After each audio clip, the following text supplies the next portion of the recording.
I have the pleasure today of interviewing someone that doesn't need much of an introduction after this week, for sure, in the UK. This is Rob Dietrich, and he is joining us this week in the UK for our Super Blackened Events takeover. So obviously, I had to sit down and pick his brains on how this all came about. So Rob, for the people that don't know you, who are you, what do you do, and why are you here? All great questions. Well, Callie, thank you for having me. We've been having a really good time here in the UK. I am Rob Dietrich. I'm the master blender for Blackened American Whiskey, which is Metallica's whiskey brand.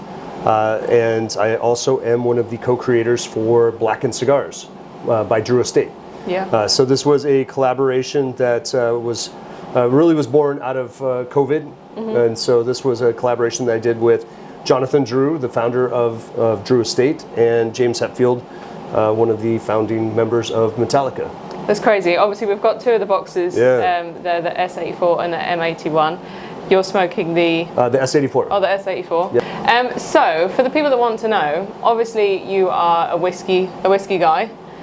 I believe you had a phone call at some point, basically out of the blue, that you were going to have the opportunity to work with the famous Metallica. How did that come about? So I've been making whiskey in Colorado. I was making American single malt whiskey for around 12 years.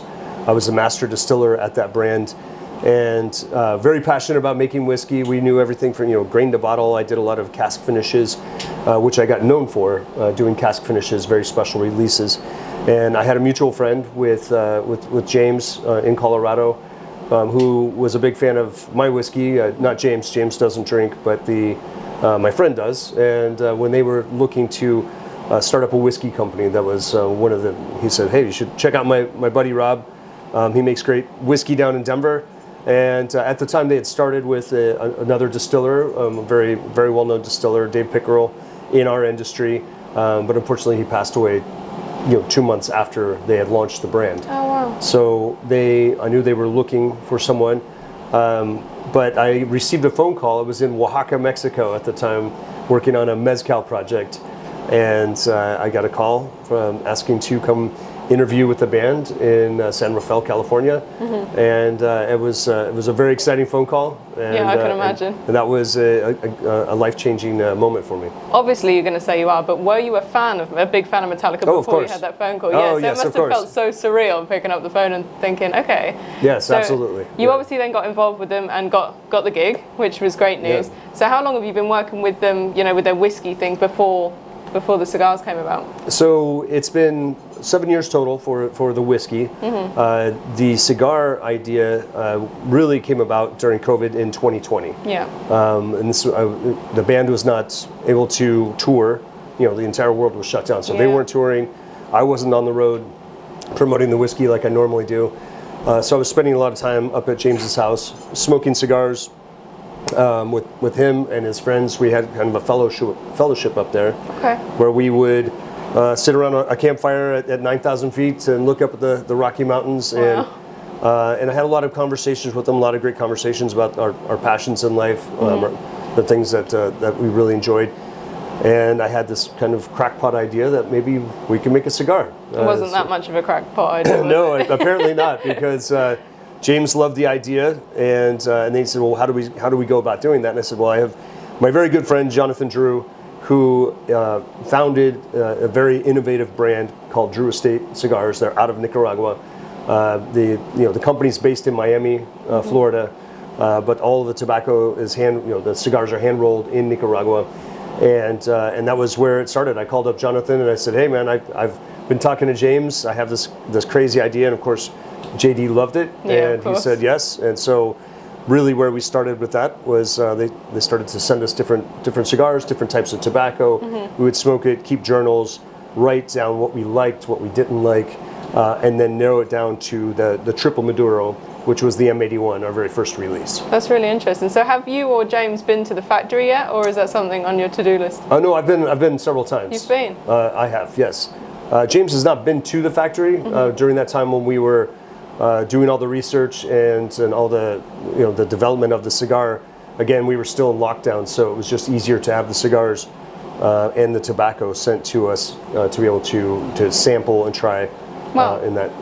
What a great thing to do, and what an interesting Fantastic, project. Yeah. So coming back to, you're in the UK now, and we're very much in the middle or towards the end now of our Blackened events extravaganza. Yes. How have you found the UK? I mean, you've been to Scotland, have you been over to Wales? We were very close. Very we were close. about 20 miles away. Yeah, yeah. So how have you found your tour over here so far? It's been fantastic. We were in Birmingham. We were in Edinburgh. We were in Glasgow, and then of course we've been all over London. So all over London. It's been very exciting, and I mean we're enjoying it. We've been on the road for 2 months. I was about to say, and this is the final push of the marathon, so to speak. So we couldn't ask for a better place to finish the international launch of the Blackened Cigar brand. So you were doing events as well over in Europe, weren't you? Yes. Yeah. So we were all over Europe as well prior to this.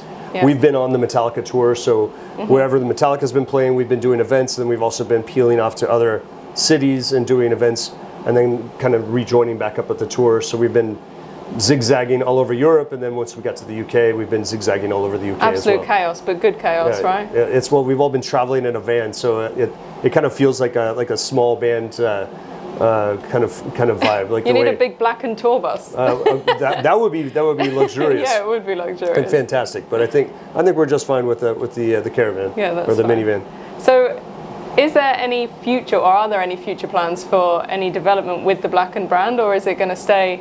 Obviously, it's a great product anyway. Is it going to stay as it is? Is there going to be different sizes coming out, or what can you tell me? I think just like any brand, you always want to keep evolving and creating new things. You know, we love the cigars that we've made. We've had some great success with this, but I think we always like to stay keep innovation going and working on different sizes and different types and styles. So there's always something. Nothing I could speak of directly right now, but we've got a few tricks up our sleeve that we're still working on. That's really, really good to know. Yeah. So I'm going to let you go now, because we are now going to get ready for the event at JJ Fox. So it's worth a mention that you are actually sitting in Sir Winston Churchill's smoking chair.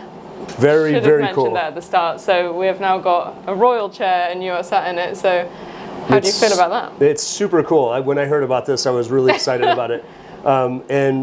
And where we are, this is the location where he would actually shop for his cigars. So he had his own account here. So this is the museum, and obviously you haven't had a good look around yet because I've dragged you in for an interview straight away. But there's lots of different vintage pieces around here that have everything to do with Churchill and cigars and everything. So I'm sure you can explore all of that. And then we have the event coming up. So of course, yes. So hopefully I get a chance to peruse everything, because it's fascinating in here, and getting a chance to sit in Sir Winston Churchill's chair is a great honor and very, very cool. Yeah, I think near enough everyone in this room has sat in that chair now. It's it's a very exciting chair. It's probably the most famous chair in London, I reckon. I would think so. And, and interestingly enough, my cigar lounge in Denver, Colorado, where I smoke cigars with my friends there, is called Churchill's. No way. And we call it, hey, we're going to go to church. And you need to make a replica.